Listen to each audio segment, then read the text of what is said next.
begin our program shortly. Could you kindly take your seats? まもなくイベントを開始いたします。皆様、お席に座ってお待ちください。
Good afternoon, and welcome to the first event of Midnight's Tour of Japan 2026. My name is Jack. It's my pleasure to be your host today. We have got a fantastic lineup of speakers, but before we get stuck in there, I want to share some items of housekeeping. The bathrooms are at the door to your right. There are no planned fire alarms, so if the alarm does ring, please follow the instructions of the staff. We are rolling out an AI content capture piece, so you can scan the QR codes at the back. It's a very seamless experience. You can upload a photo of yourself and you'll be able to get all the photos that were taken that you are in. And of course, we are offering translation today, so please scan the QR code if you need some translations.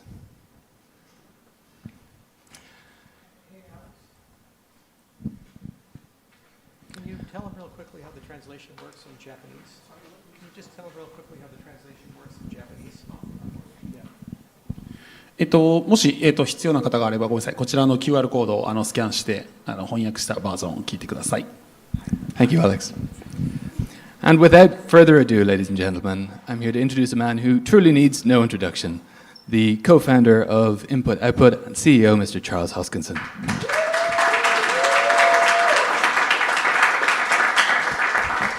Hello, Hokkaido. Hello, Sapporo. So you may notice that I'm walking with a bit of a limp. I have gout, which is the worst disease in the world to go to Japan with. So it's a genetic defect. I got it from my dad. He has it too, and he got it from his mother. And when I eat red meat, shellfish, or seafood like sushi, I don't break it down the right way, and it forms crystals in my joint. And every now and then they flare up. And for about a week, I've had this flare up, and I keep taking steroids and ibuprofen and other things. I keep telling myself next day it's going to be better, but not yet. So anyway, I brought the weather as well. So I just came in from Colorado, and we spent the night in Tokyo, and we got on Jetstar, which is just a great airline. And we flew here, and we drove for about 3 hours. So I'm glad that you all came and made it. This is a remarkable turnout given the weather. The drifts are about 2 meters high. So I think about half the people that wanted to come are stuck in the snow right now. So we will be here for them. So last time I was in Hokkaido was 2016. That was a very long time ago, and it was a very different era in crypto. We hadn't really made it. And I told everybody about the magic of Cardano. And I said, you know, we really want to bring a new generation of cryptocurrencies about. We want to talk about scalability and interoperability and governance. And at the time, it was just me and a few guys, crazy people like Sasaki and Kodama and others, and no one really took us too seriously. But Hokkaido was one of the few places that did. And actually, there's several very prominent Cardano community members in Hokkaido. So when I said, let's do the Japan tour, and I said, we have to go to Sapporo, I said, and they said, why? I said, because they believed in us 10 years ago. And so thank you for that. It really meant the world to us, and you're the ones who made Cardano Cardano. It was not very large back in 2016. Well, the world's different. It's now 2026. 10 years later. You may notice I'm quite a bit fatter. And you may notice I have a lot more gray hair. In fact, I was walking with a cane, and I was at a hamburger joint, and they gave me a senior discount for the first time in my life. I said, you sons of bitches. That's okay. 5% off is not bad. Maybe I kind of get used to this. But what happened in those 10 years? So what I wanted to do was bring some people together, people from Intersect and people from the Midnight ecosystem, people from the community, to talk about how rich and vibrant Cardano has become. Cardano is not small. There's actually millions of people throughout the world. There are people who are building on it literally in more than 50 countries. We have a decentralized government. Japan has very strong representation there. There's a constitution. In fact, there's a new version of the constitution underway, and it's being written here in Japan. So there's a lot of really cool things happening. And I wanted to make sure the people who trusted us 10 years ago get an update of where Cardano's at and how Cardano's evolving. You hear a lot, you see a lot, but the community's quite large. And it's very special because it's fully decentralized. It has its own government. It has its own treasury. It's about $1 billion worth of ADA in it. And you Cardano holders actually have control over that. That's your prerogative. So you're actually members of two nations, one here in Japan and one in Cardano. The other thing I wanted to talk about is some of the innovations on Cardano. So in addition to talking about things like Midnight, I also wanted to make sure that you guys knew about Hydra. And there's some really cool things involving vending machines and the physicalization of Cardano. So basically, how do you bring Cardano to ATMs, point of sale systems, vending machines, anything where the human being is physically there? Not because cryptocurrency lives in the digital world. It's all out there in the cloud. You can't see it, you can't taste it, you can't touch it. But when you want to build something, it's like you have to touch something. You go to the supermarket like Family Mart or 7-Eleven or something, you pay, you do something. So there's some really nifty and interesting things, and actually that's why we wanted Adam to be here and Sam to be here and Kyle to be here. They have been doing some remarkable work, and we're real proud of them and real impressed. I mean, actually, vending machines, we think Japan's going to be one of their biggest markets one of these days. So it's a lot of fun. The crown jewel that Cardano has launched is Midnight. I wanted to talk about that throughout the archipelago. Midnight is the most complicated thing I've ever done, and it's the next generation cryptocurrency. Generations don't kill each other. Bitcoin is first generation. It's worth trillions of dollars. It's not going anywhere. And so just because you built another generation doesn't actually mean the prior ones go away. They just add on to each other. Cardano makes Bitcoin better, and Midnight makes Cardano better. So Midnight is solving the last set of problems that we have in the industry. And I wanted to come and talk a little bit about what those problems are, because it's been 10 years, and I think it's a very fair question to ask. Why haven't we gotten the revolution yet? We have all this technology, we have all this money, we have all these people, we built all these things, so why is crypto not everywhere? Why does everyone not have it on their phone and they use it every single day, everywhere they can imagine? Why is it not on your laptop? Why is it not on your video game? You know, why is it not there? And I ask that question a lot, and you know, when you have like the yin and yang,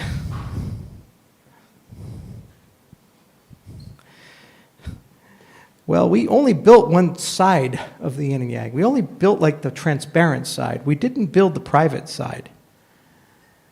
You know, you have public, private. So the challenge is that blockchains, every single one of them, they're missing something. They're missing a component that's required for real life business. So about 6 years ago, we started a skunkworks at input-output while we were building Cardano. And we asked that question, what was missing from the blockchain experience, and what would we need to build to solve that particular problem. And so we've had a heck of a lot of fun kind of putting the pieces together, and late last year in December, we launched the first stage of the Midnight Network, and very soon we're actually going to launch the very first mainnet of Midnight. And I guess they didn't lock that. So I wanted to show you guys kind of a triangle. It's something I've been working on. Japan gets to see it before anybody else. It's kind of like when I was a kid. I grew up in Hawaii, and you guys had the Nintendo, and I was all just jealous, and I had to wait years and years and years for Japan to sell the Nintendo to America. But eventually I got my games. So Japan gets the triangle first. That's a terrible triangle. Forgive me, I'm walking around with gout. Okay, so you got PET. Not kitty cats. Actually, PET stands for Privacy Enhancing Technology. Very different. Okay, so privacy enhancing technology. So everything in life has a public side and a private side. It's what you tell the public. Your name, your vocation. I'm a doctor, I'm a lawyer, I'm an accountant. Then there's a private side. You're an accountant. This is my client's tax return. Then there's the secret side. That particular client is a pervert. He likes animals. I don't know. Pick your favorite perversion. There's a public, private, secret. There's levels of disclosure, and we all know them. We all encounter them. The problem is cryptocurrency has no way of handling that. So whether it's computing, so you're doing a problem together, like AI. You run a business, you have AI. You outsource your data to the AI. Well, what's the AI have to do? Well, it has to do some computation on it. Well, now ChatGPT and Claude and Google and these other companies, they know all your secrets. Anything you sent them, they know them. So how do they compute without seeing? And then when they give you the result back, how do you know it's right? How do they prove to you that what they've done is accurate? So how do you prove without revealing? And then if you have to share it with other people, like if Google has to work with ChatGPT or ChatGPT has to work with Sony or whatever, how do they collaborate together? So there's a whole family of technologies that have been around since the 1980s. They started in places like MIT, amongst others, and they're called privacy-enhancing technology. And there's a word salad of stuff. You have things like multi-party computation and zero knowledge. You have fully homomorphic encryption. You know, you have like trusted execution environments, differential cryptography. If you wanted to play like pet Pokemon, it'd be more than 25 to catch. That'd be a pretty good card game to do. And the point is, all these things, what they basically do is they give you a way to reason about what's private, what's not, what do you disclose, what don't you disclose, under what conditions do you disclose, how do you do that. Most of modern business is this. Everything in the legacy world, all the laws, what the lawyers do, what the contracts do, what the accountants do, all that stuff, it lives mostly in that world. Because at the end of the day, if you screw it up, your medical records get revealed, your educational records get revealed, embarrassing information goes out. You can't take it back. The world knows it. So the problem is cryptocurrencies, they don't do this very well, which is the first reason why cryptocurrencies have not reached the mainstream. They just don't really have privacy as a first-class citizen. They don't really have a disclosure regime. And thus, it's very difficult for regulators to be smart about compliance.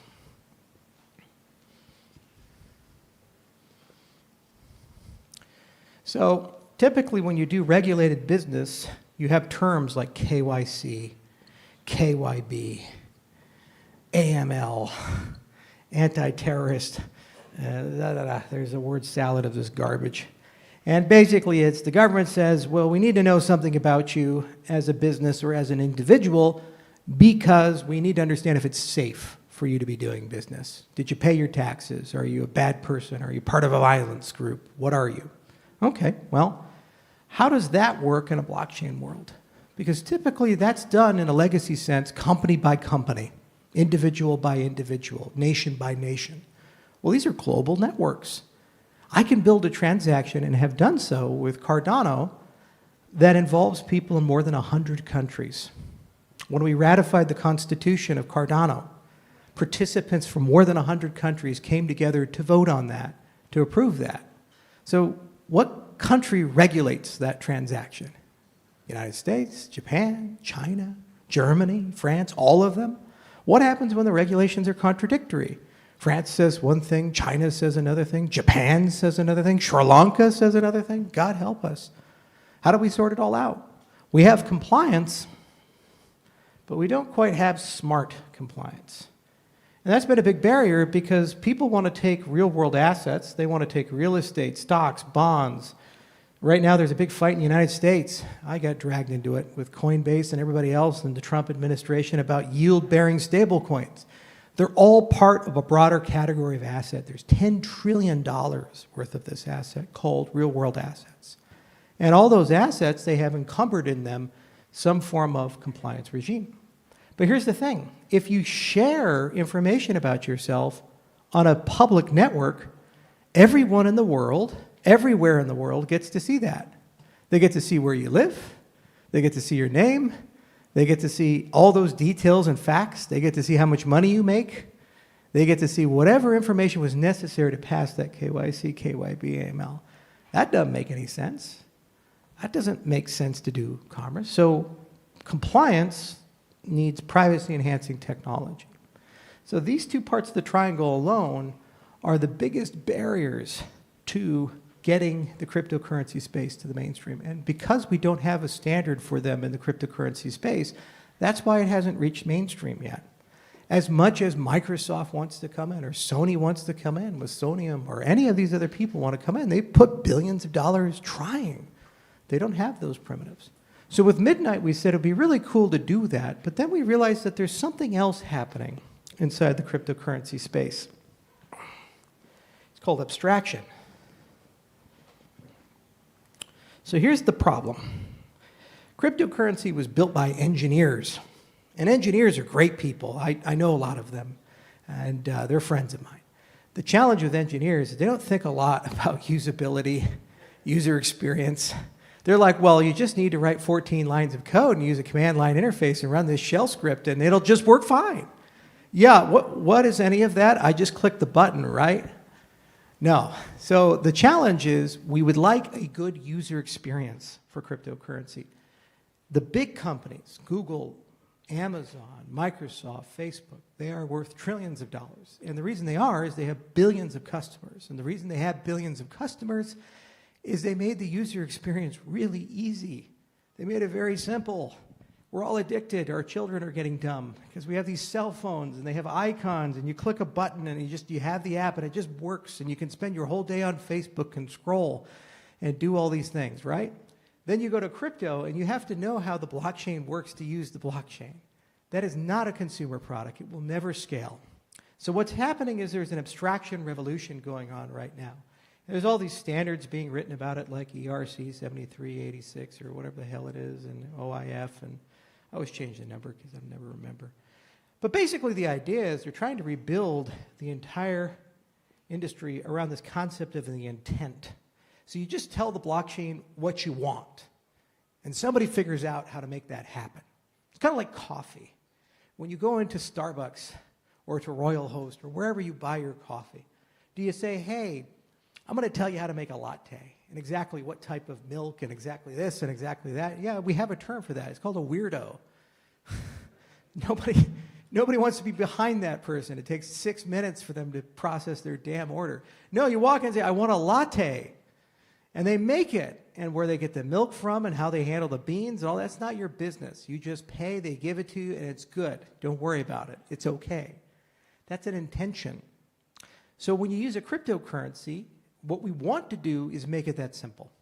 I want to buy 100 of this coin for this amount of money. It's got to settle in this much time. I don't care how you figure it out. Figure it out. And so solvers, network of people that come together, they figure that out. That's the barista making the coffee. And they just figure, oh, well, there's some of that coin on Ethereum, and there's some of that coin on Solana, and there's a little bit on Cardano. I'm just going to put it together and put it on a little bow tie and deliver it to them. That's abstraction in a nutshell. The other thing is you'd like to be able to do this on the environment and experiences you're used to, namely your phone.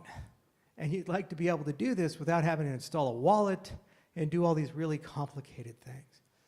So, turns out there's great technology for doing that, using your thumbprint and using a PIN code, and just magically it all works. Now, here's the problem with intention. If I know your intentions, I can trade against you. If we're negotiating and you say, I'm prepared to pay between $50 and $100 for the bicycle, I say, oh, you're paying $100 for the bicycle then. You just told me you're willing to pay $100.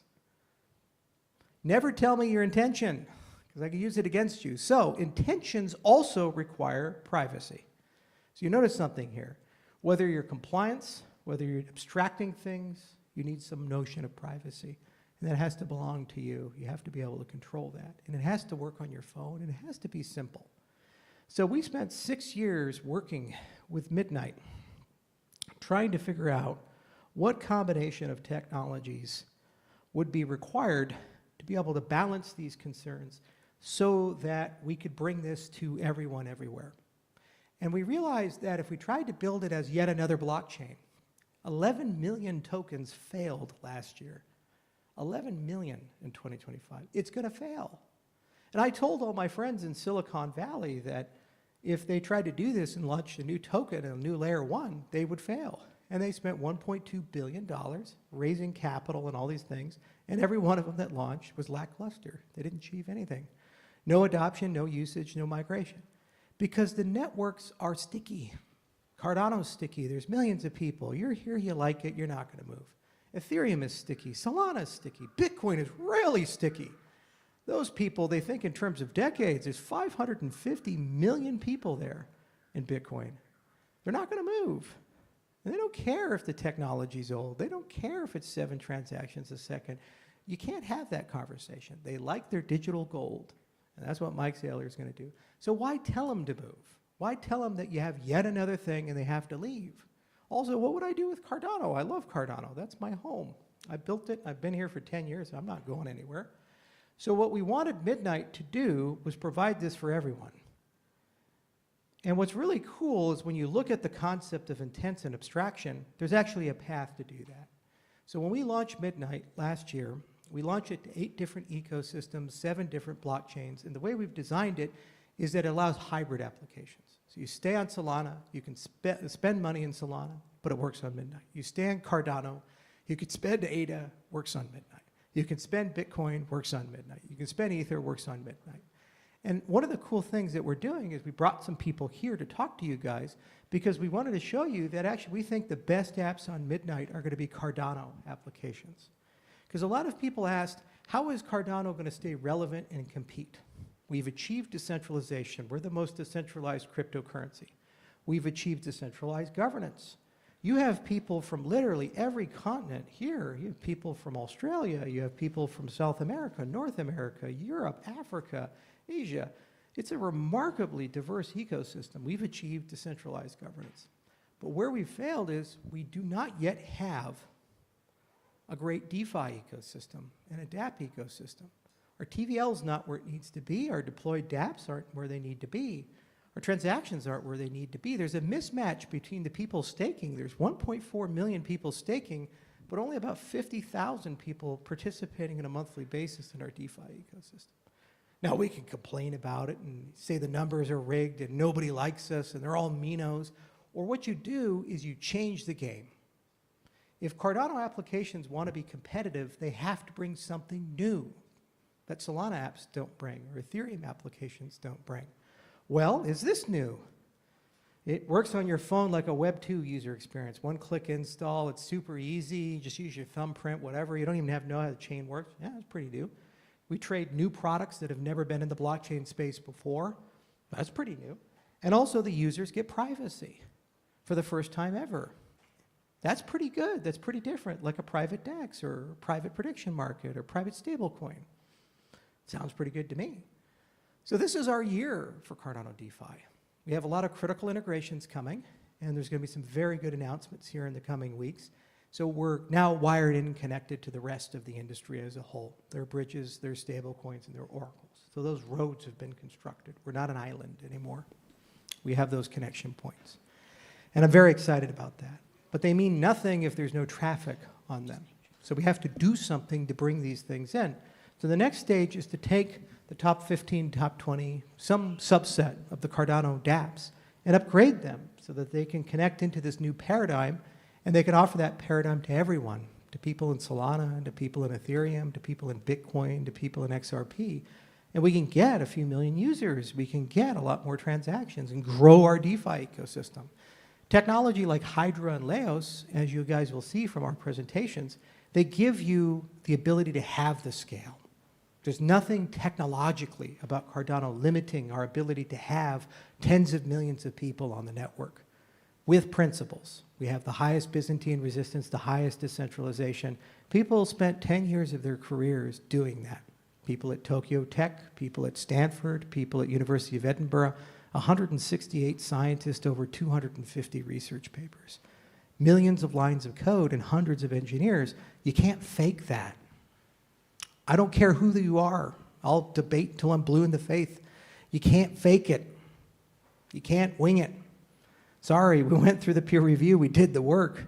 We earned it. We have the technology. We solve problems no one else solved, but nobody cares if there's no user for it. That's the next mile. That's the next step. And that's why we built Midnight, and that's why we distributed Midnight the way we did. The most fun I ever had was after we launched the token. We got over $9 billion in trading volume, and it was over $1 billion in value, which was more than Aleo, ZK Sync, Starkware, and Mina combined, which was all the VC coins that had raised that $1.2 billion. And it was a retail distribution. We never sold a single token. We just gave it away.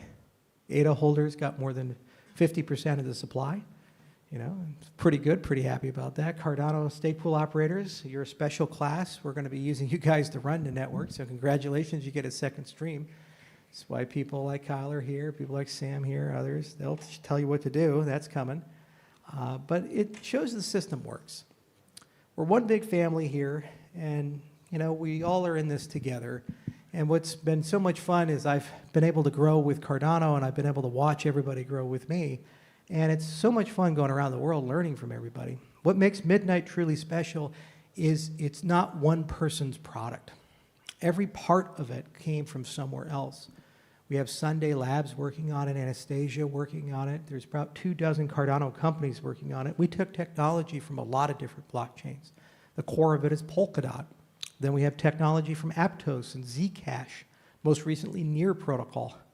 And then Sebastian's going to add probably 14 more chains before we're done. But we took technology from pretty much everyone because we saw if they have something better, just take it. It's a big dose of pragmatism.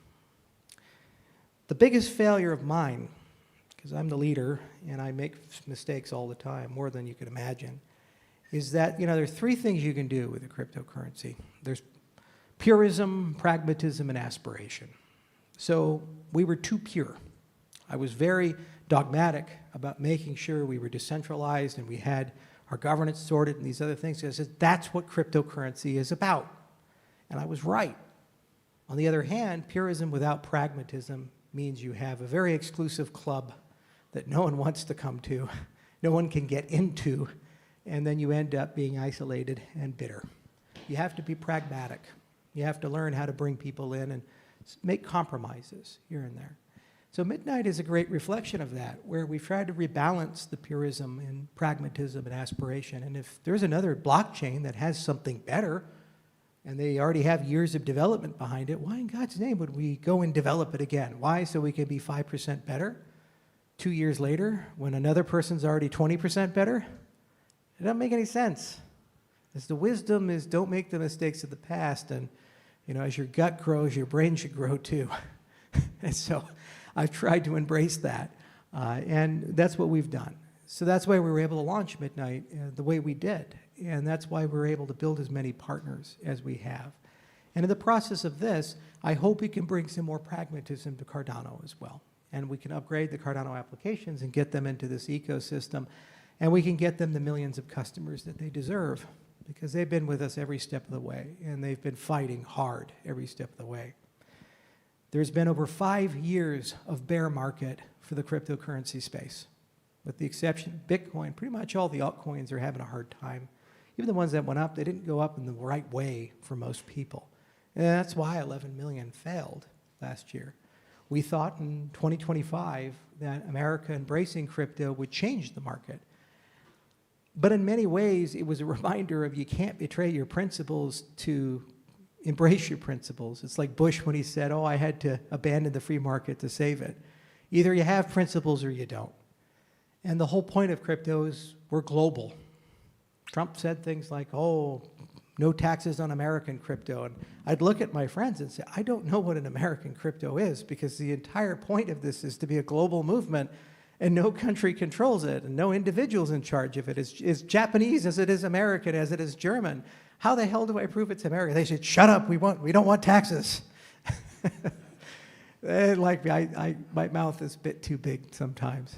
I was not productive in those meetings. So we spent all of 2025 and up and down. We're in the reserve, and then I guess there's no reserve. Maybe there is just Bitcoin only, or it's probably not. Who knows? And then, genius passes, but not clarity, and all these other things. And I had this revelation when I got off Twitter. I said, let's just go back to first principles. Crypto has always been about rooms like this. You're far more important than the President of the United States, and the United States in general, or any other country. What he says doesn't matter, because first, when he says it, there's no principles behind it. And second, there's no consequences or action behind it. You matter. You're the ones who built this revolution. Bitcoin started small. I was there in the early days, 15 years ago. It was under $1. We had to pay for coffee. This kind of setup was unheard of. Nobody had the money to do something like this. The first Bitcoin meetup I signed up for was 2 people, me and another guy. The other guy didn't show up. So I had to have coffee with myself and talk to myself how much I love decentralization and all these things. And now it's worth trillions of dollars, and politicians chase it, and they want to say, how do we get ahead with it? You can't. Because you can't fake the principles. You can't fake what it really is and what it's really about. You see, this came from working and finding problems and realizing we have to solve that. And we gave this away to the world. And within a year, Midnight is going to eclipse anybody in the privacy space, because we know how to solve these problems. And why do we know how to solve it? Because we hired 168 scientists, and they happen to have spent the last 4 decades of their life chasing this. One of the guys working on this wrote the first computer game online. He was at Stanford when they were building the internet, and he was a little student there under Vint Cerf, and they said, we need to test the link between Stanford and San Jose. And being an undergrad computer scientist, what do? You write a video game. So you wrote Pong, and it was the first online game. That's the legacy we have. Now, 40 years later, he's a fellow in the Royal Society, the same society that Sir Isaac Newton was a member of. He's working on this, as is that 22-year-old graduate student, as is the developer here in Japan, and everyone in between. And that's why we're going to win. It's not a US cryptocurrency, it's global. It's not belonging to one person or another, but it belongs to every person. And because we built on Cardano, we built on that governance and on that decentralization and on that community that really values these things. Because if we don't have these things, then somebody gets the back door. And everything you buy online, everything you do, every internet search you make, everything you believe, every person you associate with, every commercial transaction, somebody gets to know about forever. I don't want to live in that world. I really don't. I want you to be in charge of that. So rooms like these matter, and I don't care if they're small rooms or large rooms. I don't think people from the Trump administration would show up in snow like this. They just cancel the event and say, well, it was too small anyway. Who cares? But that's not where greatness comes. Greatness comes as showing up no matter how many people are there and how bad the snow is or what's going on or how bad your foot hurts. You show up and you get it done. All these other people came for me. And I'm proud of them. Proud of Jack. Proud of Stevie. Stevie, how much notice did I give you for these events? 5 weeks. 5 weeks. For 5 events across the entire Japanese archipelago. Plus Hong Kong. Yeah. Yeah, I announced this on Twitter before I announced this to my company.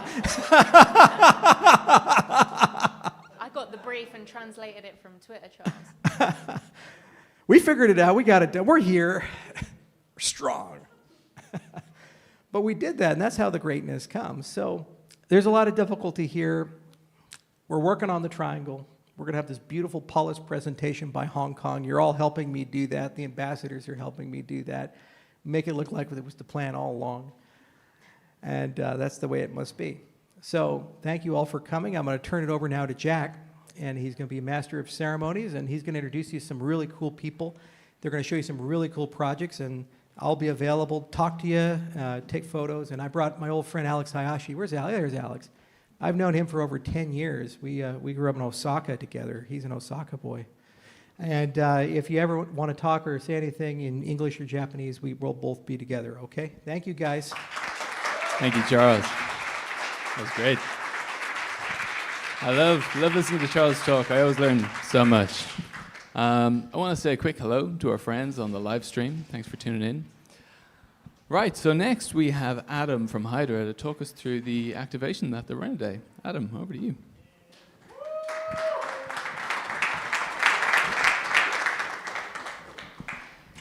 Howdy, everybody. All right. Yeah, there's a picture of me, so welcome. All right, so yeah, Hydra events. You might have seen it. We started a little under a year ago at Rare Evo, and we then went on to Token 2049 and Tech for Impact in Tokyo in October. And basically, like Charles mentioned, we're trying to explore the physicalization of blockchain while also leveraging Cardano, Hydra, and hopefully coming soon, Midnight technology as well. So at its basis, the easiest thing to wrap it up is you can play, you can learn, and you can win real prizes from our little gotcha machine that I shoved into a suitcase and brought all the way to Japan with me. So let's see, what do we got? So what is Hydra Events? It's a real-time event tech and attendee gamification system built, like I said, on Cardano and Hydra. And today it's tracking all of your activities and interactions in real time on a Hydra state channel powered by Cardano and Hydra. Hopefully soon we'll have privacy features powered by Midnight, because like Charles was saying, currently our solution is we're gathering all this information on attendees and what they're doing at events. But the best we can do is publish a single proof to a public blockchain like Cardano. But if I want to reveal to you how many people actually came and played the game, I have to give you all the proof. I have to give you the entire Hydra ledger so you can replay it and make sure I'm not lying to you, which means I give you all the data. But imagine if I could publish that proof on Midnight and only reveal the cryptographic proof that 200 people or 20 people or 20,000 people attended your event. Now you have real marketable intelligence as an event organizer without revealing maybe secret or private data of the customers that are actually attending your event and interacting and how they interacted. So hopefully we minimize some of that leakage. And so we have 3 ways to play. We have a community track where you can get more involved with the Midnight community. You can follow Midnight and Midnight Foundation on X. You can join the various different social media channels that Midnight has set up. If you're an aspiring or current developer, we have some cool developer options for you as well. And then we have per city activities. And so each city on the tour will have special actions that you can take, and we'll go into a little bit more. But you can try one, you can do one or all 3, take your pick. So to start playing is very simple. If you haven't scanned already, and this is, I am told by the organizers to say, only for people here in the room. Don't bother trying to play at home, because you can't get points unless you can get to the vending machine here in Sapporo, and based on the snow outside, you're probably not going to make it today. So you scan the QR code, you launch the app, and like Charles was saying, we abstract a lot of stuff away. So what you're actually going to do is choose a social login provider, and that is going to actually create a Cardano wallet for you, and then it's going to create a wallet for you inside of the Hydra head. You're not going to see any of that, though. All you know is you're going to go around, play the game, get prizes, get rewards. So after that, inside the app, you'll be able to see some of the different tasks that are available to you. And so yeah, how it works, you complete tasks, you earn points. You redeem the points for tokens, you put the tokens into the gotcha machine, and you get prizes. And because this is a midnight-themed event, you get secret prizes. So in previous events, we would let you pick, oh, I want the iPad or I want the laptop. And this time, you're going to get a token, you put it in the vending machine, and I don't know what you're going to get, and neither do you. So it's private to all of us. So every ball has a prize in it. We have some small stuff like sticker packs and collectibles. Bigger prizes like hardware wallets and Midnight branded merchandise, and of course some very big stuff like iPads. So I hope you guys all have fun, build that community, and enjoy the experience. Now, the thing I'm a little bit most excited about is 4 weeks ago when I found out about this tour and had to figure out how to get a vending machine in Japan, and make it midnight themed as well, I thought, how could we do this and make it fun? So what we wanted to do is give everybody a hands-on, real-life experience of what is a zero-knowledge proof. And so today you can listen to all of us stand up here and yap at you for a little bit. You can talk to the various teams that are out here building on Cardano and Midnight. And most specifically, meet your Midnight ambassadors. So get out there, find all the guys that are wearing a little lanyard like Charles has. They're your newly elected Night Force Midnight ambassadors, and discover the secret words. So what do you do with those secret words? You're going to find, there's up to 10 of them total. All you got to do is collect any 5 of them, go inside of your app, and then you're going to create a proof. And when you create that proof, it's going to be a little hash, ZK1, blah, blah, blah, blah, blah. But we don't ever see what words you submit. All we see is the proof that you submit to us proving I actually found 5 of the correct words. And so that's going to be your biggest bonus point at all 5 of the cities along the tour. And so you're submitting a zero proof commitment. You prove that you found 5 words, but you never reveal what those words are. So, and we got one for you here. So my secret word to give you is snapshot. So take a photo, add it to your list, and then make your proof, and you'll be good to go. And without further ado, I think I'm going to turn it back over to Jack because I'm over time. So thank you, guys. Thank you, Adam. Okay, make sure to participate in the Hydra activation if you're not playing already. Next up, we have Scott Collins, our VP of Ecosystem Success at Midnight. Scott, over to you. Thanks, Jack. Hey, everyone. How we doing? It's exciting to be in the north of Japan for the first time. I'm here to give you a short introduction to what we're doing over at Midnight.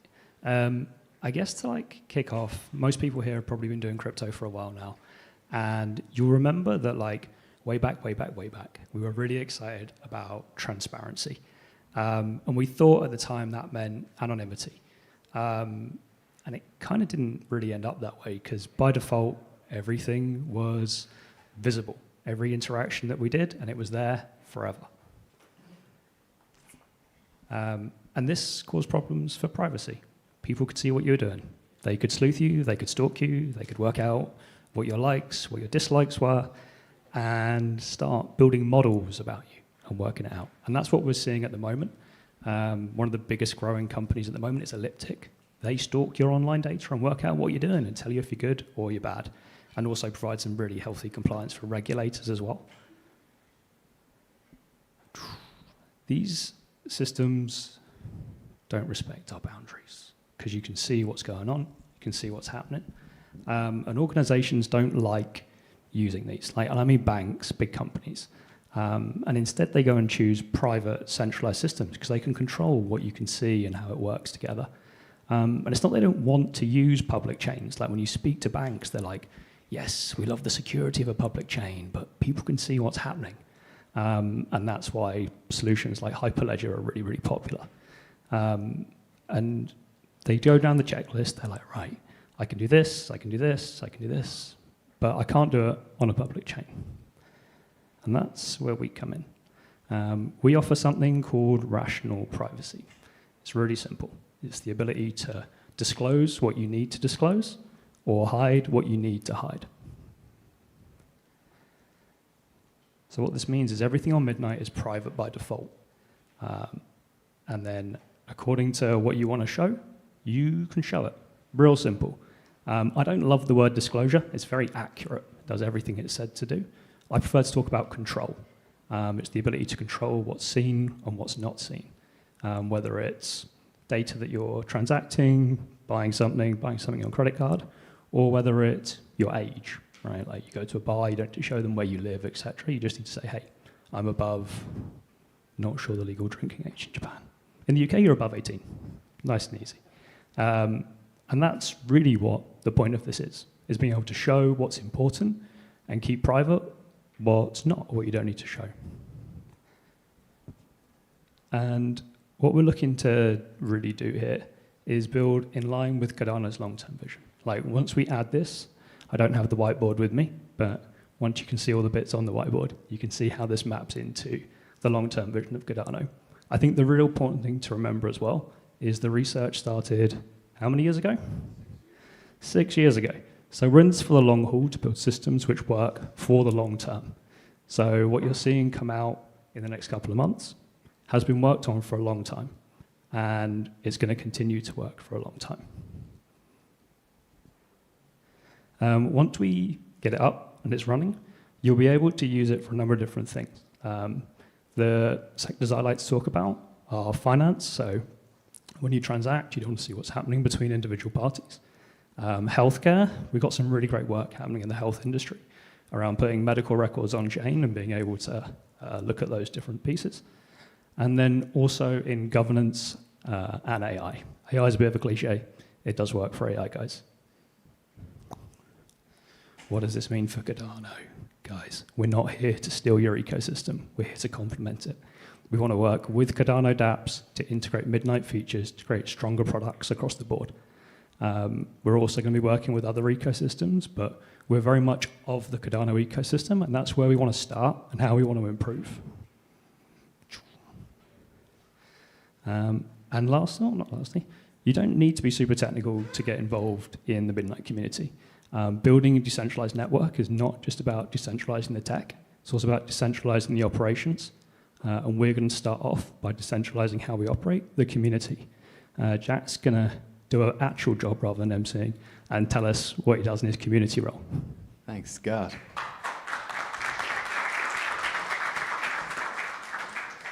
Community is super important at Midnight, and the heart of that community is the Night Force. We have some Night Force in the room at the moment. Put your hands up, guys. Let everyone know who you are. So the Night Force is Midnight's global team of brand ambassadors. They're a mission-driven collective of blockchain and privacy advocates dedicated to bringing Midnight's vision of rational privacy to the world. They serve as trusted stewards of the community, foster meaningful engagement, and help set the tone for a vibrant, values-aligned ecosystem. Night Force leaders are selected for their deep subject matter, exceptional communication skills, and demonstrated passion for privacy, decentralization, and responsible innovation.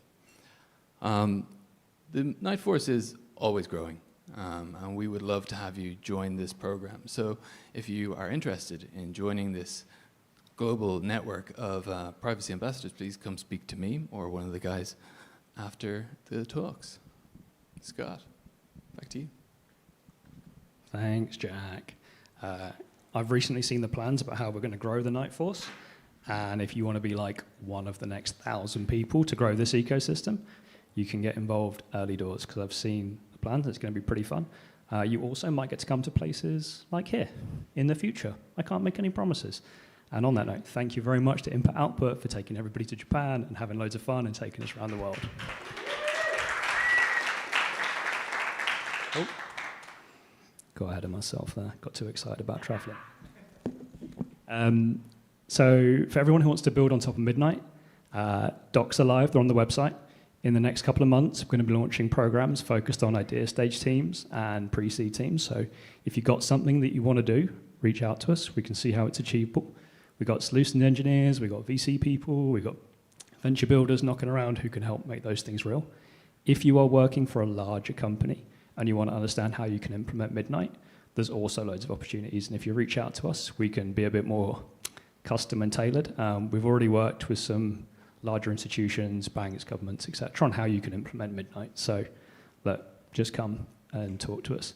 And I think one thing that Charles mentioned earlier on is pragmatism. We know what Midnight can and can't do, and we want to make sure it can do what you need in the future. So if you come to us and you say, guys, I need this from midnight. Maybe it's the intents piece. And we're like, cool, we can do that for you. There's going to be this amount of time. We're going to work with you. We're going to build use cases out with you in collaboration. And that's really what we want to do, is collaborate across not just different chains, not just the Cardano ecosystem, but also different enterprises so we can build these things out. Yeah, so thanks for listening today. The team are knocking around. People, some of them are wearing hoodies, if not, but I'm about. Looking forward to speaking to you guys more. Thanks, Scott. Okay. Next up, we have Kavinda from Intersect. Kavinda, get up here.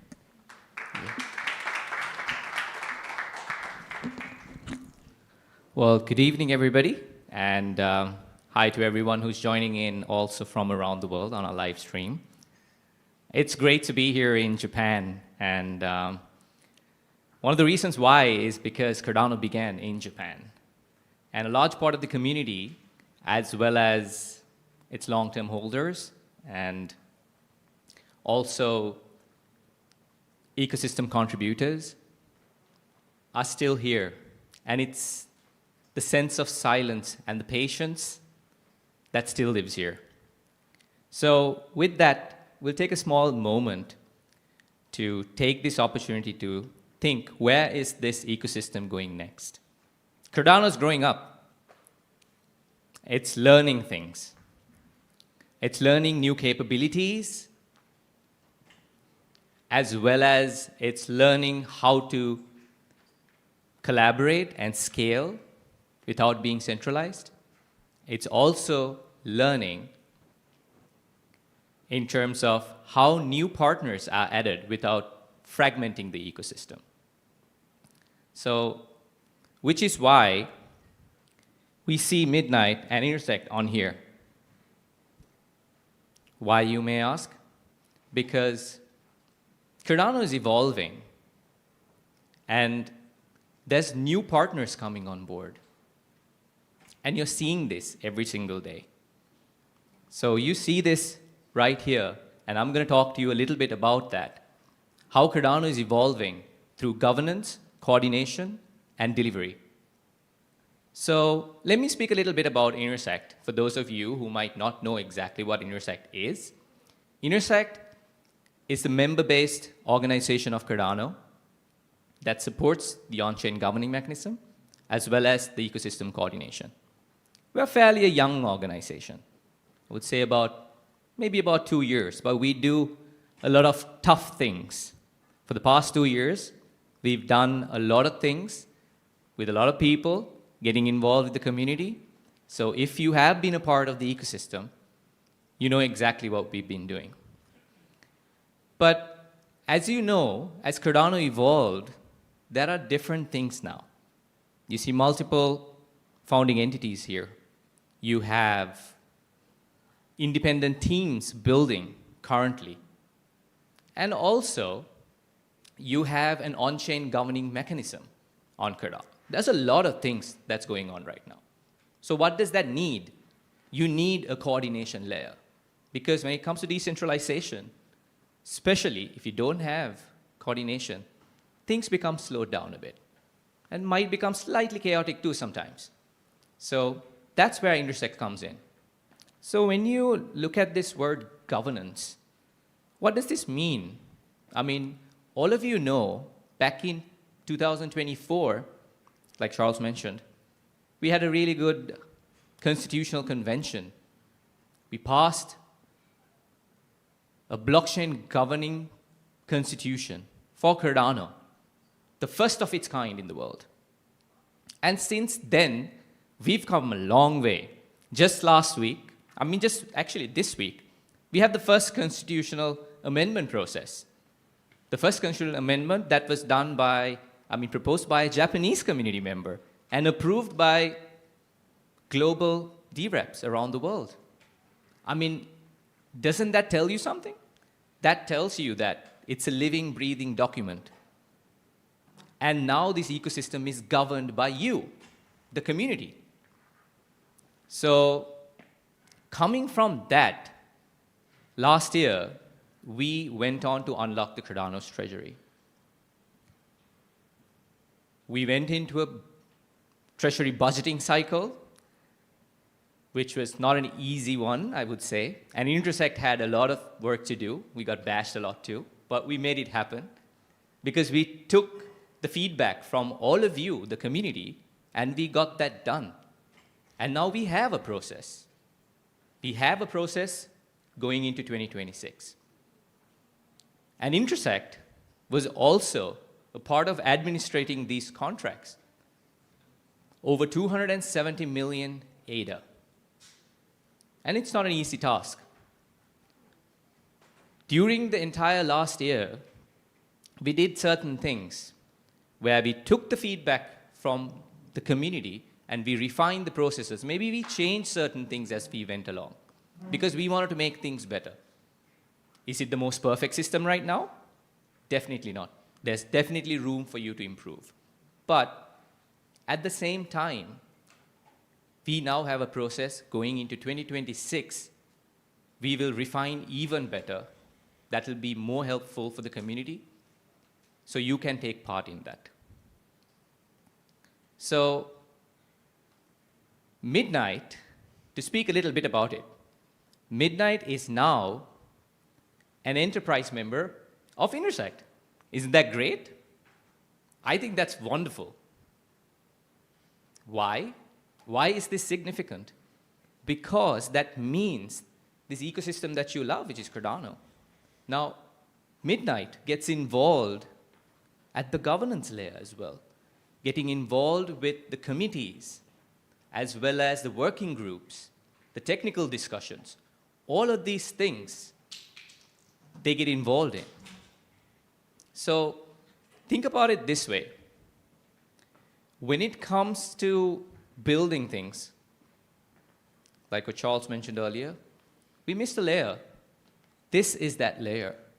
And when you build products and services, you need to have privacy, selective disclosure, and also transparency within reason built into these products. Because if you build it later on into these products, what do you get? You get bad trade-offs.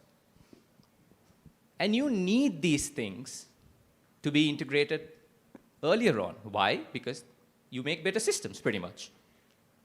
So now you have the opportunity to do that. And Midnight is doing exactly that.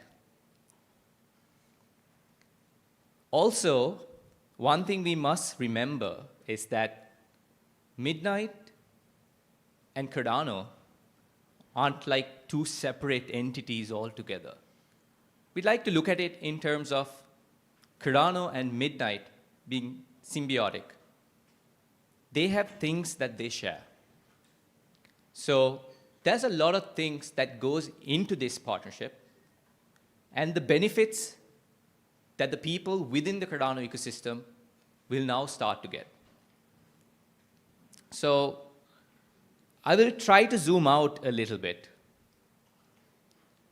This is something that resonates very deeply within the Japanese community, as well as me personally. It's something that Charles always says, I mean, he said this today as well, which is that Cardano basically succeeds when it intentionally moves from first principles. And I think it doesn't just apply to product design or protocol design. It also applies to governance. And also, it applies to our vision for 2030. Exactly that. Secure, reliable, censorship-resistant infrastructure for mission-critical applications. What does mission-critical applications mean? It actually means that these systems are being built for economies and societies to rely on, not just experiments. So when it comes to that, how does that get done? This is how I see it. Cardano provides the foundation for it, the foundation layer. We're bringing the decentralization, the security, the governance legitimacy. And partners like Midnight extends that foundation. with privacy, selective disclosure, transparency within reason, into real-world applications that institutions, governments, enterprises, and individuals can use and participate without compromising trust. And how does Intersect come in between? This is how I see it. Intersect is the intersection point of all of these capabilities coming together. As you know, we have Pentad. We have the founding entities coming together there, Input-Output Group, Cardano Foundation, Emergo, together with Midnight Foundation. We are helping now to expedite the critical infrastructure that you need in the integrations. And Intersect is administrating that.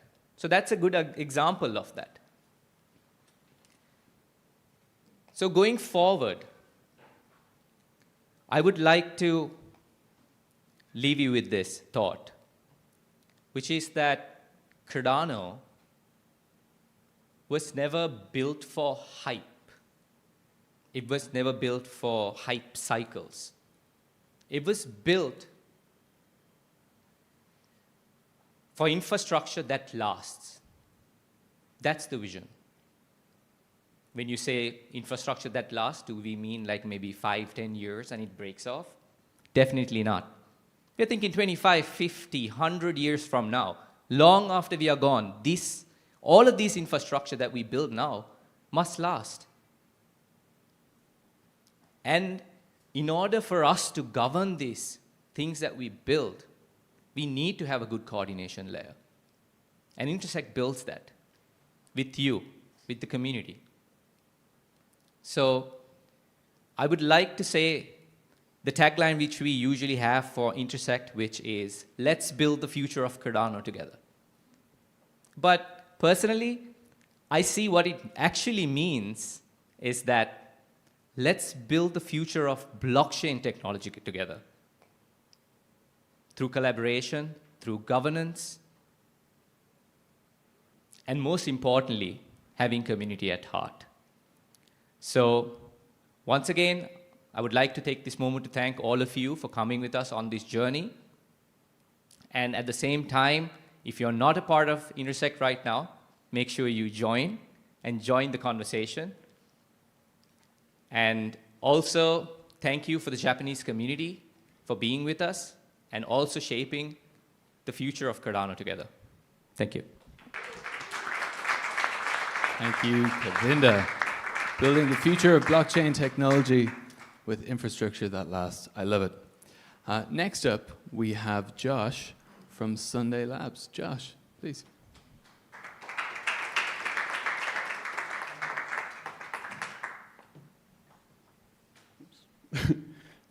Hello, everybody. I'm Josh. I'm a software engineer at Sunday Labs.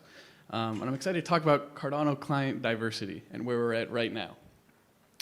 So the biggest question we need to consider when we're talking about client diversity or node diversity is really what happens when 100% of a network depends on a single code base. And we can look at some historical examples of that. We keep talking about going back 10 years, so we can go back 10 years to a different chain and saw what happened over there. So back in 2016, some of you in this room might remember this. I think there might be at least one person here who definitely does. Ethereum experienced what they call the Shanghai DDoS attack. I'm not going to go into too much detail about it, but back at the time, about 88% of the network was running one node called Geeth, and a malicious attacker, the morning of a big Ethereum conference, decided to exploit a bug they found in Geeth to attack the network. Fortunately, they had a very, very minority client called the Parity client that managed to, it did not have the bug and managed to keep the network alive, although block production was ridiculously slow at the time, and users reported outages on their end applications for several weeks after this.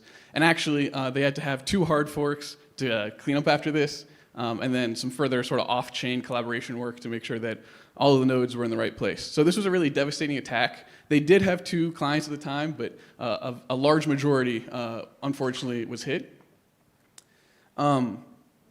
Also, we don't have to go too far away from home to see what could happen in this situation. Last year, many of you probably remember this, but in November, somebody seemingly accidentally submitted a malformed transaction on the testnet. It caused an issue. It found a bug in an old node version. That was quickly fixed and released node 10.5.2. Unfortunately, the next day, we had a malicious actor copy that attack on mainnet, which caused a temporary fork. Again, I'm not going to go into too much detail about this. I actually recommend everybody go read the CTO of Sunday Labs, Pi Lanningham. He wrote a very, very good blog article about this and what it means going forward for Cardano. But after a lot of great work and collaboration from founding entities, companies, and people on Cardano, we got enough SPOs to update to the correct latest version, and we got to see Ouroboros organically heal the network, which is actually pretty special. We had no hard forks. We had no off-chain work to clean it up afterwards. It was pretty spectacular. So I keep talking about node diversity or client diversity, but we have to really define what this means because all of these terms have different definitions floating around. So to me, I would say that node diversity means having multiple independent, interoperable implementations of a single blockchain specification. So in other words, basically, you have all of these nodes running the same protocol with different code, which is very important because otherwise they share vulnerabilities. Oftentimes, they're in different languages, which lends themselves to different design choices. But most importantly, they all have to conform with each other. They all have to agree on what blocks are valid and what blocks aren't valid, and they should conform to our specification. So with that in mind, the big question is, why do we care about node diversity? Well, we already saw how node diversity can help protect the network against bugs, malicious actors, or other faults in the network. That's a very big part of it. But another one that I like to talk about is the resilience against organizational risks. So anybody that's worked in open source software knows that funding, interest, focus, any of those things are real issues that can hit open source software development pretty bad. But if we have a bunch of different companies all building nodes at the same time, if one of those teams were to lose focus or stop building for whatever reason, Cardano continues to succeed. We also happen to get a lot of new innovations through node diversity, both through competition, because all of these nodes are working to solve problems in novel ways, because they want to be the best node out there, but also through collaboration, and I think that's really important to highlight here. People come together with different experiences and different perspectives, and that lends new and interesting solutions that couldn't be met without that collaboration. So right now on Cardano, we have the current sort of canonical node, which is the Haskell node by IOG. But we have a lot of different nodes in development as well across a lot of different languages. We have Amaru in Rust, which is the one that I contribute to personally. But then we have other nodes in C#, TypeScript, Go, Scala, and C++. And those are the ones I know of. I'm sure there's actually a lot more out there that are still in progress in different sort of stages of development. So I'm going to quickly tell you a little bit about Amaru, because that's the project I spend most of my time working on. As I mentioned, Amaru is a Cardano node implemented in Rust, actually funded by the Cardano community. It was, I think, one of the first treasury withdrawals approved on Cardano was the funding of the work for Amaru. Number one, yes. I was pretty sure I didn't want to say that and get it wrong. So it's pretty spectacular to see this work. It truly is grassroots. It's from our community. And that brings us to who it is, which is also very grassroots. Amaru is a member project of Pragma, and Pragma is a member-based, nonprofit open source association made up of a few companies on Cardano that work on building infrastructure. But of course, Amaru itself has a lot of contributors from all over the ecosystem, and we welcome anybody to come in, help out with it. It is open source, of course. And the other question we get a whole lot is, why do we choose Rust? There's a lot of languages out there. Why pick Rust? Well, it has strong foundations. It was created and is consistently funded by Mozilla. It has, I think, 20 plus full-time engineers on it, and then, of course, the ecosystem around it as well. And excitingly, it has open governance through an RFC process, so you people that are using it can contribute to the language as well. It's also very attractive to developers. It was, I think, ranked #1 as the most exciting new technology. Admired technology might be the word that Stack Overflow uses. Every year on the Stack Overflow survey since 2023. And it's also building a lot of blockchains. Midnight uses Rust, Solana, Near, let's see, there's plenty of them. Polkadot uses Rust. So it's very familiar to a lot of blockchain developers already, and they can come over and help out on Cardano. And it's also relevant to Cardano. We have the second biggest ecosystem already well established, outside of Haskell, of course. And really, there's a lot of demand for Cardano development with Rust. So we're excited to be able to bring that to Cardano. I'll very quickly go over some technical features of Cardano. We have very low resource requirement, running right now with about 1 gigabyte of RAM. We're actually able to run on Raspberry Pis, which is a fun Cardano tradition. And we gave out Raspberry Pis with Amaru that are syncing mainnet at the Cardano Summit. So those are on people's desks all over the world. Another benefit of building after the Haskell node has done a lot of really, really great work is that we're able to learn from the experience of the Haskell node. And one of the things we've done, which is coming soon to the Haskell node, but is already in Amaru, is on-disk ledger storage, which is part of why we get our memory usage so low. We also maintain targets to ARM, RISC-V, and WASM, which are funny tech words, but basically it means we can build mobile clients, we could build browser clients, and we can build a lot of zero-knowledge stuff with Amaru already.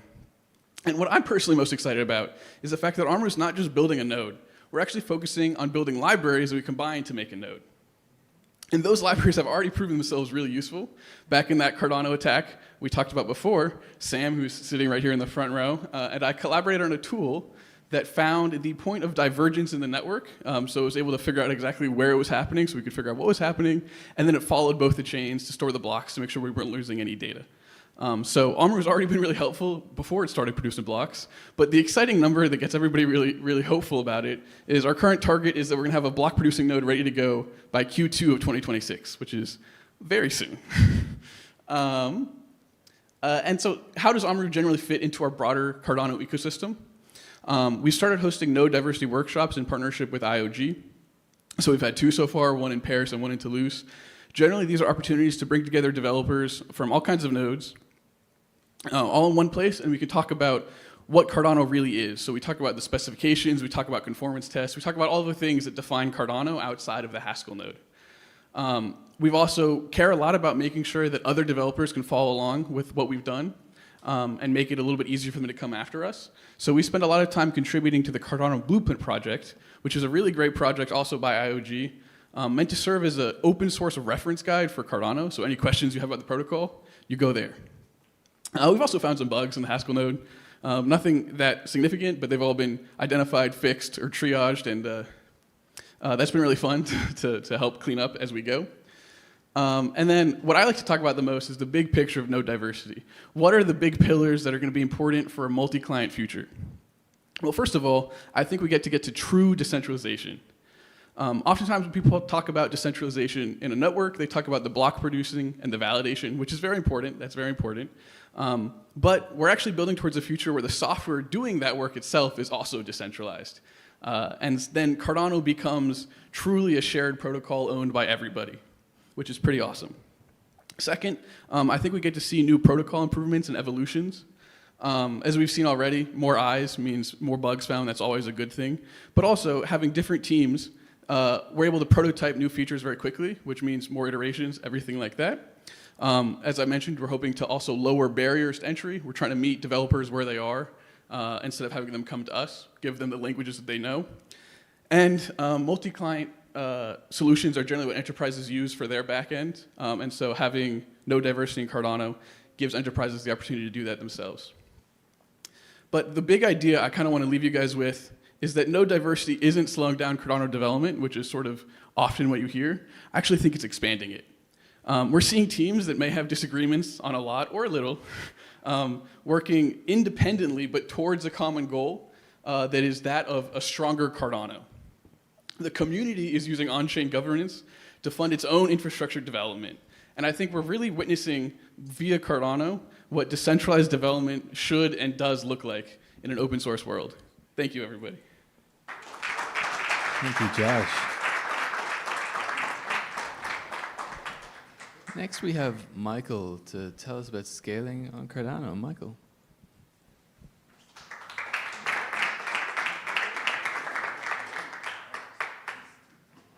Hey everyone, I'm Michael. I'm the product manager for Cardano Core.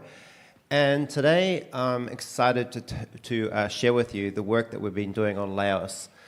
So Laos is Cardano's scaling solution for the future.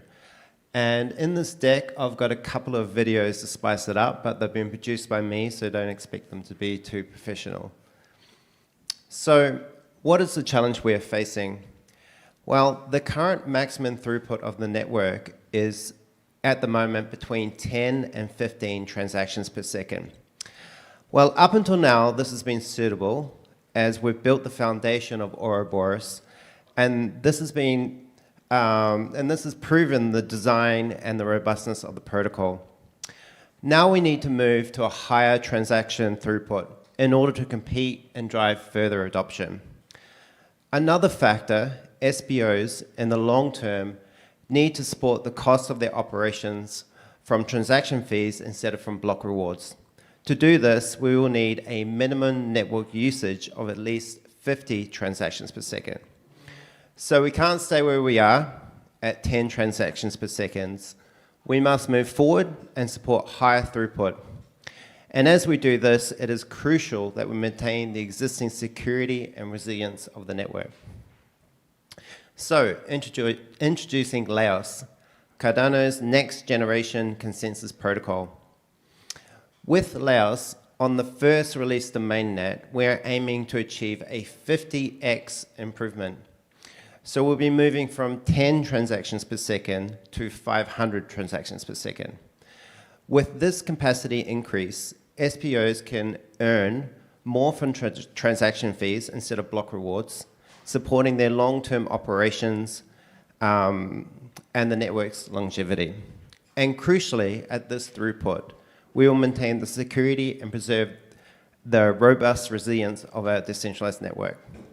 However, we are not stopping at 500 transactions per second. This is just the first step on our journey.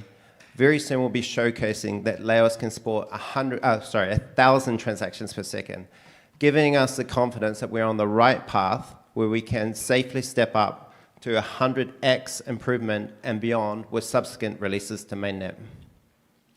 So how does Laos work? Well, the key to the design is that we are introducing a new block called an endorser block.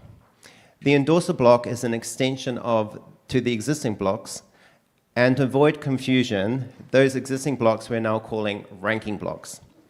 So we have ranking blocks, which are the existing blocks, and endorser blocks, which are the new blocks. The endorser block safely extends the protocol, enabling SPOs to produce ranking blocks as usual, while being able to produce and bundle extra transactions in parallel into the endorser blocks. So they do this extra work in parallel with the spare capacity that they have in their compute resources, which we know in the current design there is a lot of idle time between blocks. So the ranking blocks will contain the same amount of transactions as they do today, and will always prioritize these over the endorser blocks, which will be a lot larger in terms of bundled transactions. So, to confirm the performance metrics we're aiming for in this first release, a 50x increase in throughput, which translates to 300 transaction kilobytes per second, or in the traditional marketing notation, 500 transactions per second. And this will be at a confirmation time of between 20 to 80 seconds. So to clarify, why are we measuring throughput in transaction kilobytes per second instead of transactions per second? Well, let's stand back for a moment. This is a depiction of a typical block containing transactions. As we can see, transactions come in varying sizes. So in terms of measuring throughput accurately, we must also consider the size, as well as the number of transactions added to the blockchain per second, hence transaction kilobytes per second. And what do we mean by confirmation time between 20 and 80 seconds? Well, this is the data from simulations we've been running showing the confirmation times with Laos. As you can see, at 300 transaction kilobytes per second, the transactions are confirmed between 20 to 80 seconds, which depends on where you get, it depends on where they get queued in the mempool. And as you can see, as we get further up in the current simulations, we start to get congestion. But we'll improve on that design. And now I've got like a little video here to show you Laos in action. So this is just a simple simulation with some network, some nodes in a network. And you'll see the first block leave. Okay, and now a number of them diffusing through the network. And if we zoom in at some point, you'll see a ranking block and an endorser block moving between two nodes. You'll see, it's not very clear, but the red one shows a ranking block given priority.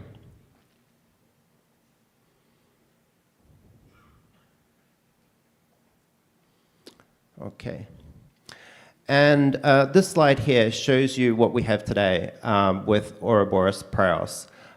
So you can see in this depiction, we've got around 10 transactions per second. And yeah, so it's 100 transactions going over 10 seconds, so that's 10 transactions per second. And the dark green dots, they're the existing transactions happening in the network. And if we're at full capacity, that would be combined with the light green dots running at 10 transactions per second. And then you can see the Praos blocks below. Now, this is a depiction of Laos running at 100 transactions per second. So you can see the scale of increase there. And then the purple down below, that's just showing voting bundles, but that's a bit more complication that we're not going to go in this meeting. And now in this short video, I'll just show you the scale as we go up to 500 transactions per second. So that's 100, as I was showing you before.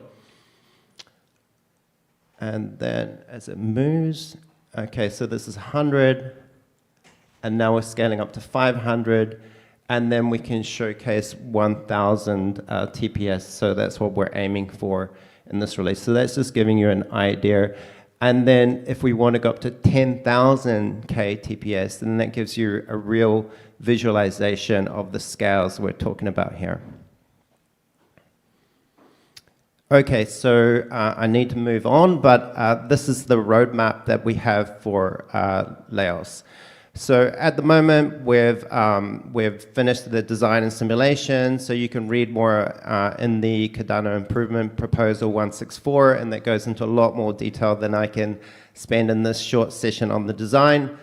We've done the impact analysis, we've done initial prototyping, proving the feasibility of the design, and now we're at the stage of showcasing the 1,000 TPS, which I just showed you in that diagram.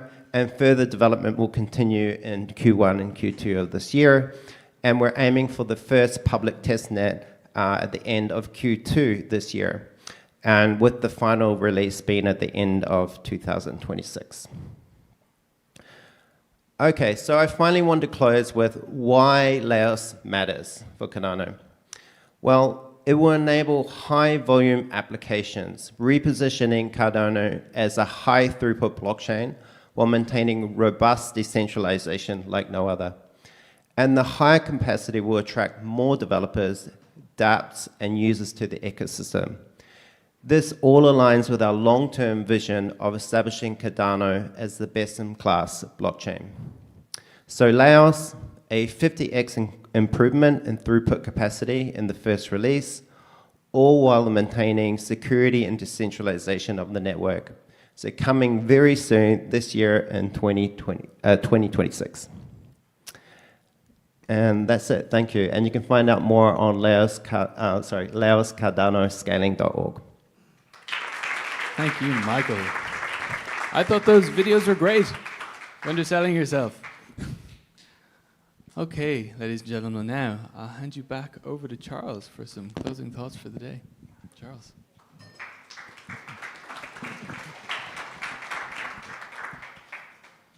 Okay, so hopefully you guys got a good sampling of what's going on. A lot of really advanced technology. Laos was one of the hardest things we ever did. It's about 8 years of research went into it.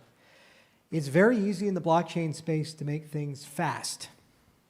but your trade-off is they're centralized.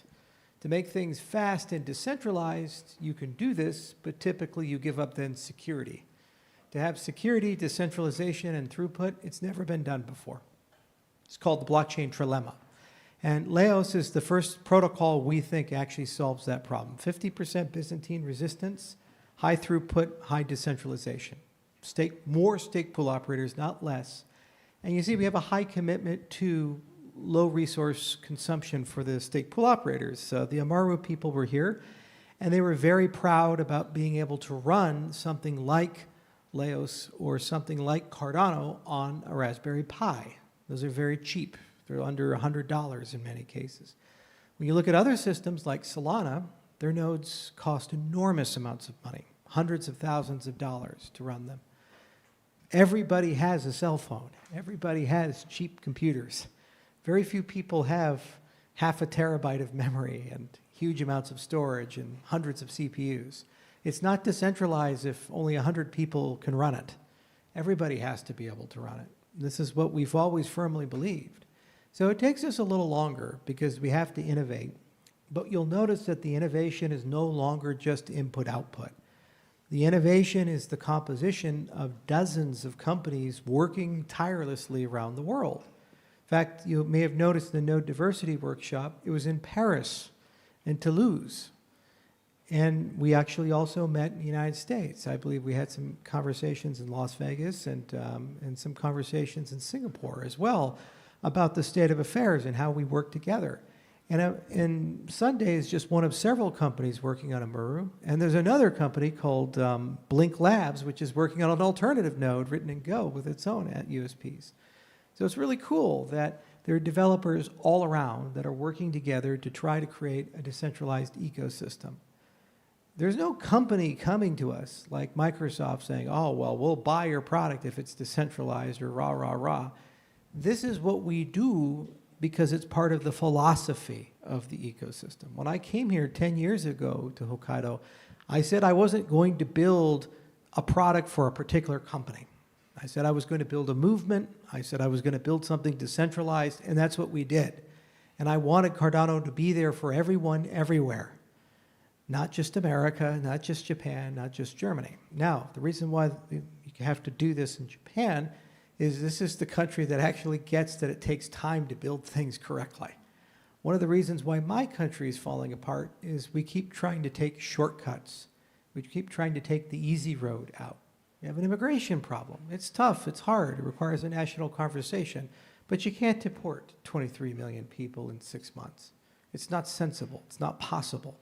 But no one wants to do the hard work of having a real conversation about that. We have a healthcare crisis. My father's a doctor, my brother's a doctor, I run a healthcare clinic, and it's really hard to run that clinic. We have 18,000 patients at that clinic in Gillette, Wyoming. And every day we have to do more with less. I'm told that my doctors now have to see 21 patients a day for us to break even. I don't know how that's possible. That's like a patient every 15 minutes after it's said and done. So they come in, they say, my heart disease and my cancer. Well, okay, sorry, it's been 15 minutes. You have to go now. Why don't we solve the problem? Because it's hard. It takes time. Well, this is a country that built trains going all the way up. And those trains, they take decades and decades to build. They're figuring out how to do fusion, and some of those reactors won't turn on until 2075. Some of us will be dead by the time those reactors turn on. But they plan, they think. That's what you have to do, because Cardano, Midnight, these things, they're not social infrastructure for today. They're social infrastructure for this century, 2100, the 21st century. We're talking about how the governments will run in the future, how the money systems will run in the future. We're talking about how your social media is going to work in the future, your identity, your reputation, all of these types of things. So you have to build these systems with wisdom. The best slide you had, you're not as good of a marker. You need to market this a little bit more, Josh. You showed the Ethereum hard fork and their issue versus ours. So you had all those guys in the room just panicking and sweating bullets, and they got lucky that Parity saved their ass. And what he didn't mention, because he was too nice, but I'm not nice, is that they had to do 2 hard forks and spend 6 months to clean up the mess, including an enormous amount of off-chain coordination.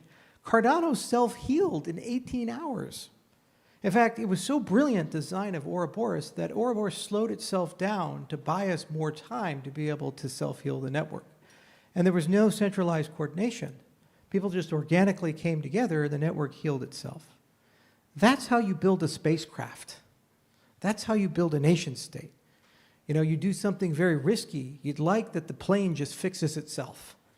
You'd like that the voting system recovers and you don't lose all the votes so you don't have to redo the election. You'd like that your money system rebalances itself. You come back a few hours later and your money's now back in your bank account. That's the only way you can build something at scale with trust for billions of people. Because here's the problem. All these people that move fast and broke things, there's going to be a demon coming that's going to destroy them, these evil Oni. It's called AI. See, AI is getting very smart, too smart. You can take the entire code base of a cryptocurrency and you can put it into a large language model like Claude or ChatGPT or Gemini. 1 or 2 more generations, you can start asking it, break the network, and it will actually tell you how to do that. Because typically hacking these systems is very hard. You have to be very smart and you have to be malicious. And there's plenty of very smart people and there's plenty of malicious people, but the combination of the two is rare. And maybe there's at any given moment 100 people or 200 people that are capable of bringing a cryptocurrency network down. And we all have bugs, all of us. Don't believe that we don't, even Cardano. The difference is that when you move fast and break things, you have orders of magnitude more of these bugs. And you can only leave your back door unlocked so many times before the burglar comes in. So what's going to happen is because of AI, the attacks on these systems, the attempts to destroy these systems are going to go up exponentially, and we're going to see thousands of them. Only cryptocurrencies like Cardano are going to survive because we have the node diversity, because we have the formal methods, because we have the peer review, and because we have many groups of people all around the world holding each other accountable, watching each other, making sure that when we build things, it's built correctly. You see? And that's the way it must be done, because this is the system that will have your money, and this is the system that will run society. You all believed in that 10 years ago. You invested in that. You built that. And now you've constructed an ecosystem, and I felt we owed it to you to come here and show you part of that ecosystem. It's very large and vibrant, and I'm sorry I couldn't bring more, but it's really hard to bring lots of people to Hokkaido in short notice. But we brought as many as we could, and we tried really hard to give a representative sample. These are your friends, and you can learn from them, and you can work with them. Take the time to get to know them. They come from different places of life. They come from different projects. And they're building some really interesting things. And there are many other very interesting things. As for the ambassador programs, you know, Midnight Ambassador or joining Intersect, I believe Intersect membership's still free, right? Yeah, you can join for free for Intersect. Members-based organization is really important because they give a voice for what you care about. Okay, you can join Intersect. It's where everybody goes to talk about what should be a priority, what shouldn't be a priority, what part of the roadmap matters, what part doesn't matter. It's very important that you put some time and effort into it. Because at the end of the day, for a long, long time in Cardano, it was just what I thought was okay. I'd sit down in a corner and be like, you know, what should the product backlog be? And that kind of works, but when it doesn't work, you remind me. And unfortunately, I got more wrong than I got right in many cases. What's nice about having everybody in the room is for the first time ever, I can ask you, what would make this useful to you? There are so many legacy businesses that want to put themselves into this world. I don't care if you're Studio Ghibli and you have 40 plus years of intellectual property and you want to find a way to license it and bring it to the next generation of children, as I got to see it when I was a kid growing up in Hawaii. I don't care if you're Sony and you have one of the largest IP catalogs in the entire world and a massive game platform with PlayStation. I don't care if you're Toyota and you have this huge supply chain and you build parts for cars in over 150 countries when you work with more than 500,000 partners, and you have to keep them all honest, because sometimes they're not. And you have cars in Afghanistan, you have cars in Iran, you have cars in the United States, you have cars in Germany. Somehow you have to make it work. That's a lot. I don't care who you are.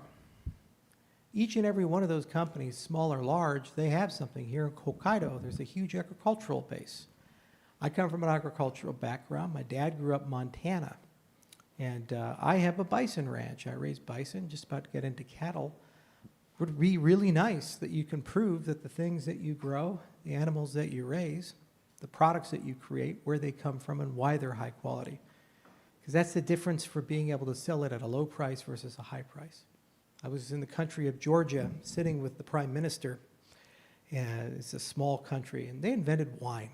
Them or the Armenians, they always fight over this. They have a war every now and then. There's 5,000 vineyards in this tiny country. And I was talking to the prime minister, and I said, what bothers you? He said, you know what bothers me? We invented wine, but we can only sell it in the supermarket for $30 a bottle.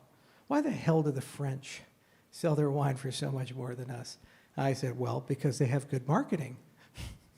It's not the product, it's the marketing. Because people know about French wine. Where the hell is Georgia? I thought that was a state. So how does a place like Hokkaido prove itself to the world? Using technology like this. It can show the world that it exists. It's different. It does something new, and it puts something to the commons that hasn't been seen before. And what's magical about it is the egalitarianism of it. This technology doesn't belong to a company, a government, an individual. It's open source. Everything is patent-free. Everything is open source. The smallest person in the world, the farmer who makes no money at all, can use the same product as a large multinational trillion-dollar company. They have the same access. There's no special Charles Hoskinson backed, I wish I had one, door in Cardano. I use it the same way everybody else does. And now that we have midnight, it actually brings something for the governments and the corporations and all these other people. Because, you know, Japan wants to adopt this technology, and they've been very, I think, reasonable and thoughtful as a country and methodical as a country about the adoption of blockchain. And they're asking questions like, how does Japan embrace DeFi? It's very complicated. How do we get a yen-backed stablecoin that is corresponding to the values of Japan? Very complicated.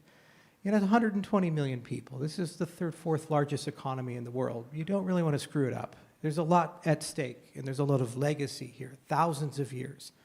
So the government feels an obligation. We need to move systematically in these types of things. We can't fall behind, but at the same time, we can't ruin things and go be exuberant, because these collapses could be catastrophic and very damaging to what has already been built. Well, that's why Midnight exists. It gives you the ability to put a public-private partnership about smart compliance and talk about how people are going to work together. The government sets the rules, the industry writes the smart contracts, the government certifies the smart contracts, and settlement is compliance. The big companies and the individuals use the same systems.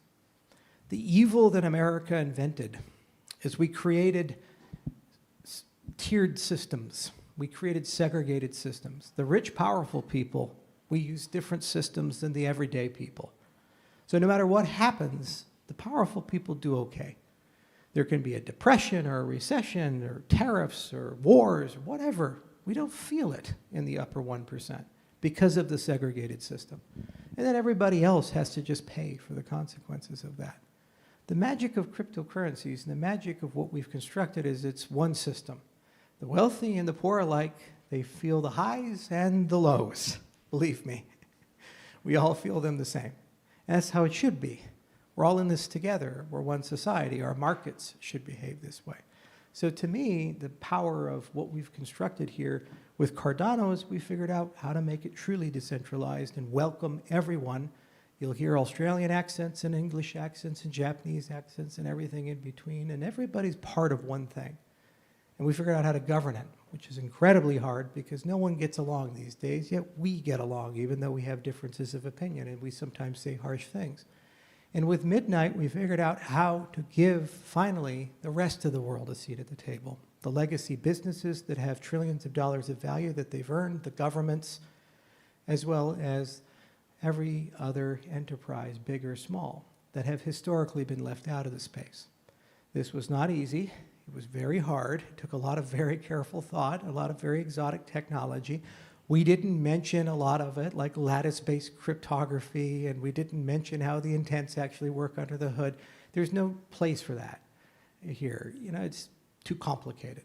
And the point is the process, bringing brilliant engineers and brilliant scientists and others together. What matters is the philosophy. That's what matters here in rooms like this. Get people in love with it and get them believing that this should exist. And we'll just go and do it. There's no reason why we can't, and there's no reasons why rooms like this can't do it. This is my favorite place to be. So I appreciate you all coming in this terrible weather. We brought some food, some alcohol, although I wouldn't recommend drinking too much if you have to drive home at places like this. Unless you want to sleep in this hotel, I don't know. That's your call, man. It's okay. I'll be available if you want to chat or take pictures. Alex Hayashi and I will be together. At the very least, you should get a photo if you came all this way and all this stuff. And I'll be all throughout Japan. So just to give you a sense, we're here right now. Our next place will be Osaka. And then Chelsea, we're after Osaka. Are we? Fukuoka? Okay, so Fukuoka. And then... Oh, yeah, Okinawa. Yeah, we're down here. It's going to be nice and warm. And then we go back to Tokyo. And then we have to go to Hong Kong. And then we'll tell them how great Japan was and how their food sucks. So I'm glad I got to start here because actually one of the people that works for me, I won't out that person, but has never had sushi before in that person's entire life. And I said, well, you're so lucky. We're going to have some sushi in Hokkaido. That's actually the best place. See, I grew up in Hawaii, and I always thought our sushi was better because we had the retired Japanese sushi chef, and then we had better fish. But Hokkaido fish is really good, too. So I'm really looking forward to that. My gout, I shouldn't have it, but I'll take another flare-up just for it because it's that good. So thank you so much for coming. It was a lot of fun, a lot of pleasure, and I'm amazed we filled this much of the room given the weather. Cheers, everyone.